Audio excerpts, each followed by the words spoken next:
اختار الدكتور محمد البوغازي الاستقرار بمراكش بعد تخرجه من كلية طب الأسنان في مونبلييه بفرنسا. منذ أن كان طالبا بكلية الطب وإلى أن أنهى تخصصه في تقويم الأسنان، كان الدكتور البوغازي يحلم بفتح عيادة له في المدينة الحمراء. كان رجلا يهيم في حب مدينة 7 رجال. تقويم الأسنان من الاختصاصات التي تستقطب منذ سنوات أعدادا متزايدة من الزبناء. كثيرون هم الذين لا يطيقون الإعوجاج الذي يصيب أسنانهم لأنه يشكل عائقا يحول دون النطق السليم، أو فقط لأنهم يحلمون بابتسامة تضاهي تلك الثغور التي يرونها في ملصقات الإشهار الخاصة بمعاجين الأسنان. في كل الحالات، ما العيب في أن تطمح فتاة أو شاب حتى إلى ابتسامة لا تنفر؟ في الشهور الأولى التي افتتح فيها عيادته، كان زبناء الدكتور محمد البوغازي من الأطفال والنساء والشباب على حد سواء. ولأنه كان رجلا نسوانجيا، فقد عمل بالتدريج على التخصص في تقويم أسنان النساء والنساء فقط.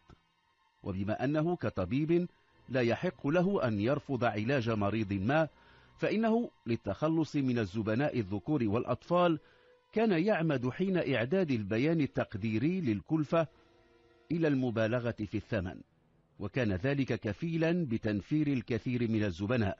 مع مرور الوقت ذاع أن الدكتور محمد البوغازي خبير تقويم الأسنان، إنما هو طبيب متخصص في تقويم أسنان النساء. في الحقيقة ذلك ما كان يريده ويصبو إليه. ومع مرور الوقت وبالنظر إلى السعر المرتفع للخدمات التي يقدمها، فقد صارت زبوناته من بنات ونساء الطبقة الميسورة.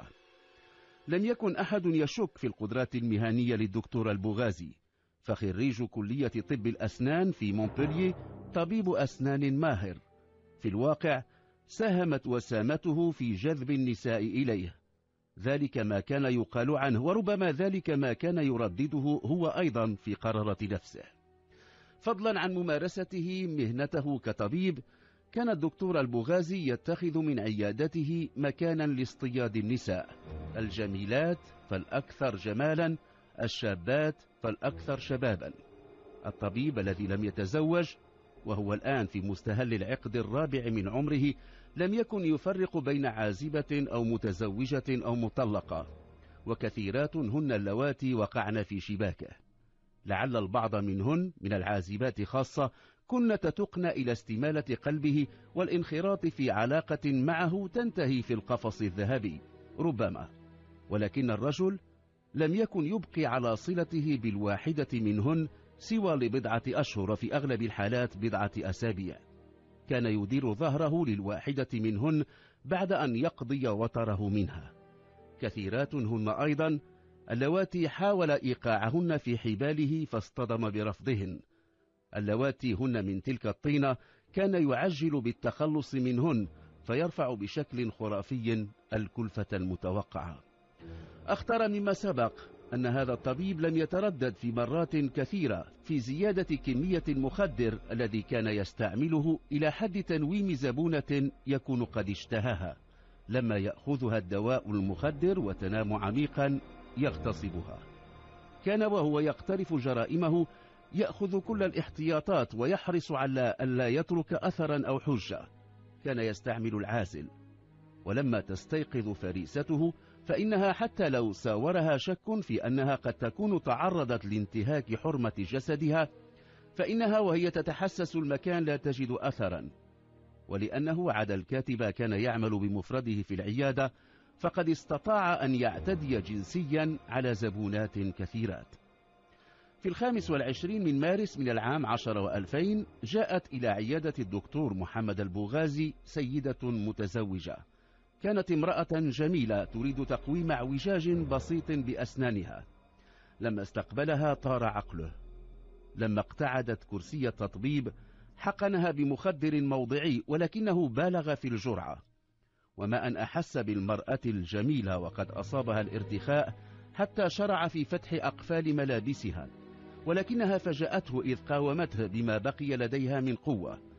نهضت من الكرسي ثم سقطت على الأرض. إذ ذاك تلفع بقناع الطبيب الناصح الأمين، وحاول أن يوهمها بأنه عمد إلى فتح أزرار قميصها لمساعدتها على التنفس، لما لاحظ أن المخدر أثر فيها بشكل تخطى الحد المطلوب. كذلك زعم. لم تقتنع المرأة، هي موقنة بأن الطبيب الواقف أمامها كان يريد بها سوءا. أخرجت هاتفها من حقيبتها اليدوية واتصلت بزوجها، طلبت منه أن يأتي فورا إلى عيادة الدكتور البوغازي. قالت له إنها ليست بحالة جيدة. ذعر الرجل وانتابه القلق. بعد نصف ساعة كان في العيادة.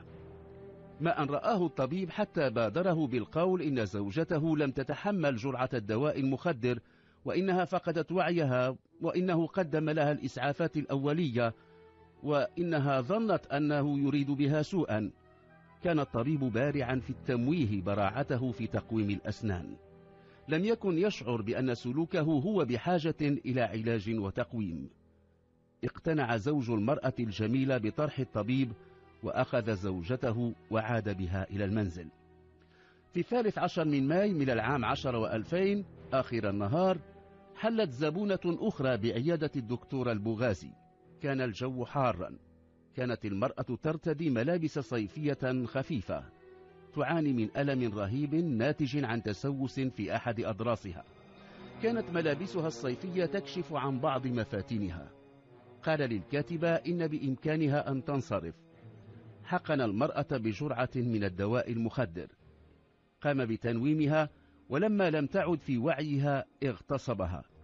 حين استيقظت سرعان ما اكتشفت أنها تعرضت للاغتصاب. كان هو قد حرص على محو كل أثر، وتخلص من العازل بأن ألقى به في المرحاض وأتبعه ما يكفي من الماء ليختفي. نهضت المرأة مذعورة، يا لهول الصدمة. توجهت نحو النافذة المطلة على الشارع، وبدأت تصرخ بكل ما أوتيت من قوة. كانت تستغيث. تحلق جمع من الناس أسفل العمارة، واشرأبت الأعناق مستكشفة مصدر الصراخ. بعد وقت قصير طرق باب العيادة مفتش الشرطة. جاء من الدائرة التي تقع العيادة ضمن نفوذها الترابي. توجهت إليه المرأة وقالت إن الطبيب اغتصبها، وطلبت بتسجيل شكاية ضده. لم يكن أمام مفتش الشرطة سوى أن يطلب من الطرفين أن يرافقاه إلى مقر الدائرة. استشار العميد رئيس الدائرة ممثل النيابة العامة. كان يعلم أن استعمال العازل لا يبقي أثرا واضحا لعملية الاغتصاب، ولذلك بعث بفريق لتفتيش العيادة. عاد الفريق ولم يعثر على شيء. زعم الطبيب أن المرأة ما سعت إلا إلى استرجاع ما دفعته من مال لقاء الخدمة الطبية التي تلقتها. تم تسجيل أقوال الطبيب وأقوال المرأة في محضر، وتم تقديمهما إلى النيابة العامة التي لم تجد في المحضر ما يبرر فتح متابعة قضائية، وتم حفظ الملف. الذي حدث ذلك 13 من مايو كان إنذارا إلى طبيب الأسنان البوغازي. كان عليه أن يتوقف ويكف عن حماقاته. صار الآن يقامر بمستقبله المهني. خلال الفترة التي أعقبت الحادث الأخير بدا وقد كف عن اغتصاب زبوناته بعد تخديرهن. صار الآن يكتفي بالتحرش بالبعض منهن، يواقع من تقبل. في يوم من صيف ذلك العام جاءت إلى عيادته فتاة في ربيعها 20. كانت تشكو ألما في الأسنان. جاءت تبكي لفرط الألم. ناولها مهدئا وطلب منها الانتظار. لما انصرفت من كن في العيادة أدخلها غرفة الفحص. كان جمال الفتاة لا يقاوم. حقنها بمخدر أقوى من الأول وأشد مفعولا. لما استرخت ونامت بدا له أنها استسلمت. فتح أزرار ملابسها. يومها نسي استعمال العازل. لم تكن تبدي ردة فعل، ولما قضى منها وتره فوجئ بأنها لا تتنفس. جس نبضها. كانت جثة هامدة. سارع إلى محو كل أثر للاغتصاب. اتصل بمصحة قريبة، طلب سيارة إسعاف. أكد له المسعفون أن الفتاة ماتت. كان ضروريا أن يتم إخبار الشرطة. وجد طبيب الأسنان نفسه مرة أخرى وجها لوجه مع العميد رئيس دائرة الأمن حيث توجد العيادة.